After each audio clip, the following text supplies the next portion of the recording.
Ipinaubaya ng Malacanang sa Department of Foreign Affairs ang pagtugon ng bansa sa pagbawal ng China kay dating Senador Francis Tolentino na makapasok sa Chinese mainland sa Hong Kong at Macau. Daon na lang sinabi ng DFA na may karapatan naman ang China na gawin ito.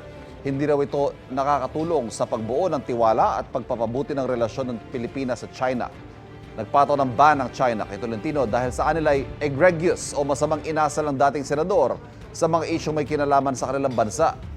Si Tolentino ang pangunahing sponsor at isa sa mga may akda sa ilang batas na may kaugnayan sa West Philippine Sea na pinalaga ng China.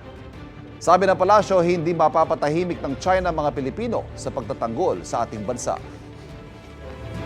Ang bawat Pilipino ang tunay na Pilipino.